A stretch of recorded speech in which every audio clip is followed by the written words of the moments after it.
চাওক মুখ্যমন্ত্ৰী ডাঙৰীয়াটো ইতিমধ্যে কৈছেই যদি কংগ্ৰেছে কয় ভূপেন বৰা ডাঙৰীয়াই কয় বা ৰকিবুল হুছেইন ডাঙৰীয়াই যদি কয় গো মাংস তেখেতে নিষিদ্ধ কৰিব আৰু মই উল্টা এটা কথা ক'ব খুজিছোঁ ৰকিবুল হুছেইন ডাঙৰীয়াক আপুনি যিহেতু ক'লে গো মাংস খুৱাইছে মইতো কওঁ খুওৱা নাই যদি খুৱাইছে বেয়া কাম কৰিছে বেয়া বস্তু আপুনি কিয় খায় আপুনি নিজে গো মাংস খোৱা ত্যাগ কৰক আৰু সমাজলৈকে কি দেখুৱাওক আপুনি উদাহৰণ দেখুৱাওক যে মই নাখাওঁ বেলেগেও খাব নালাগে মই বিজেপিয়ে খুৱাইছে বুলিতো কেতিয়াও মই নামানো কিন্তু যেহেতু ৰকিবুল হুছেইন ডাঙৰীয়াই কৈছে গো মাংস বেয়া বস্তু গো মাংস খুৱাব নালাগে তেখেতে নিজেই এক্সাম্পল হিচাপে নিজকে লওক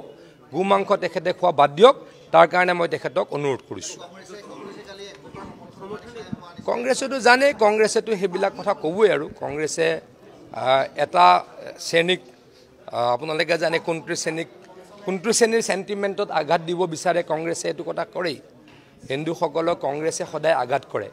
সেইটো কথাটো কংগ্ৰেছে যুগ যুগ ধৰি কৰি আছে সেইটো নতুনত্ব একো নাই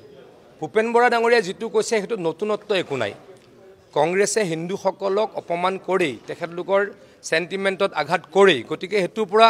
কিবা নতুন আশা কৰি লাভ নাই কিন্তু মই এইটোহে ক'ব খোজোঁ ৰকিবুল হুছেইন ডাঙৰীয়াই যিহেতু গো মাংস ভাল নহয় বুলি কৈছে বা ইনডাইৰেক্টলি ক'বলৈ যত্ন কৰিছে তেখেতে গো মাংস খোৱা বন্ধ কৰক এক্সাম্পল ইজ বেটাৰ দেন প্ৰিচেপ্ট এই কামটো তেখেতক অনুৰোধ কৰিবলৈ মই আহ্বান জনাওঁ তেখেতক অখিল গগৈ ডাঙৰীয়া আচলতে কংগ্ৰেছক ভয় খুৱাই আছে কিমান চিট পাব কোনে পাব মই নাজানো অখিল গগৈ ডাঙৰীয়াই ভয় খুৱাই আছে কিজানি আকৌ কংগ্ৰেছৰ লগত এলায়েন্স কৰিব পাৰি কংগ্ৰেছৰ লগত অখিল গগৈ ডাঙৰীয়াৰ এলায়েন্স হওক বা নহওক মানুহে এইখন চৰকাৰে কৰা ভাল কামৰ প্ৰতি এইখন চৰকাৰক সমৰ্থন দিব আৰু পৰৱৰ্তী সময়ত আমি জিকিবলৈকে সক্ষম হ'ম হোটেল লিলিত কিয় বহে মই সেইটোৱে নাজানো লিলিত অলপ